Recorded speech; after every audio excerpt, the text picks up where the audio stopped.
এই ব্রিজটাকে দেখেন, অল্প সময়ের মধ্যে পানির ধারের স্রোতের কারণে ব্রিজটা পড়ে গেল, কারণ এই ব্রিজটাকে মজবুতভাবে বানানো হয়েছিল না, যার কারণে এই ব্রিজটা অল্প সময়ের মধ্যে ভেঙে নদীতে গড়ে গেল।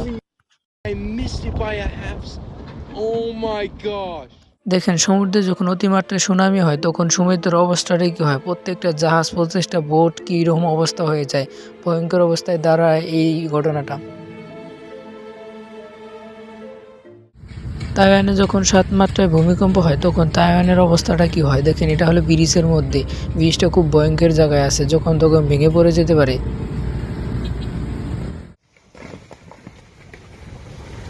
এটা দেখেন, চায়নাতে হঠাৎ এক পাহাড়ি রাস্তায় ভূমিধস হয়ে যায়, আর ভূমিধস হওয়ার কারণে অনেক ক্ষয়ক্ষতি হয়ে যায়, রাস্তাটা অনেক বড় হয়ে যায়, আর মানুষগুলো সব ভয় পেয়ে যায়, গাড়িগুলো পিছাতে শুরু করে। এটা দেখেন, রাস্তার নিচ থেকে হঠাৎ করে মাটি ধসে যায়, আর যার কারণে রাস্তাটা অনেক নিচে পড়ে যায় আর ভয়ঙ্করভাবে ঘুরতে থাকে, বন্যা হওয়ার মতো পরিস্থিতি হয়। আপনি যদি বেশি মাত্রা অ্যানাকোন্ডা দেখতে চান তাহলে আপনাকে ব্রাজিল যেতে হবে। আর ব্রাজিলে দেখেন, এত বড় একটা অ্যানাকোন্ডা রাস্তার ধারে এসেছে। এই অ্যানাকোন্ডাটা খুব ভয়ঙ্করভাবে তাদেরকে আক্রমণ করতেছিল, যার কারণে তারা দ্রুত গাড়ি নিয়ে চলে যেতে শুরু করেছিল। দেখেন কিভাবে তাকে আক্রমণ করা হয়।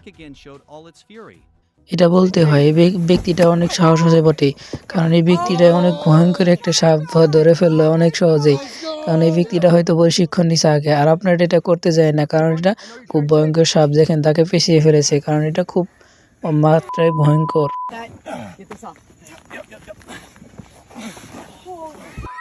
দেখেন, বনের থেকে যখন পাগলা হাতিটা চলে আসে তখন মানুষের কি অবস্থা করে, দেখেন মানুষগুলো খুব দৌড়াচ্ছে, কারণ এই হাতিটা অনেক পাগলের টাইপের।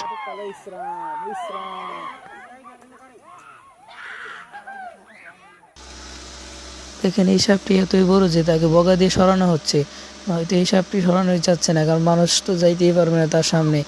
এই সাপটি খুবই ভয়ঙ্কর। এই তিমি মাছগুলো অনেক দ্রুত গতিতে চলাফেরা করতে পারে পানিতে। দেখেন, এখানে খুব তো দ্রুত গতিতে একটি তিমি মাছ চলতেছে, আর এই তিমি মাছকে শিকার করার জন্য তারা এসেছিল, কিন্তু তারা হয়তো শিকার করতে পারে নাই।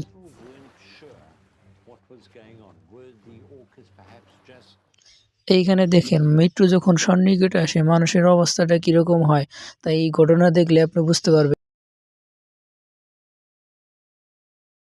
বিমান যখন ল্যান্ড করে তখন তার দ্রুত গতির কারণে চাকাটা খুলে যায়। জাপান এই রকেটটা নতুন তৈরি করছে, আর এটাকে পরীক্ষা করার জন্য উড়ানোর চেষ্টা করছে, কিন্তু দেখেন, উড়ানোর আগে এই রকেটটা ধ্বংস হয়ে যায়।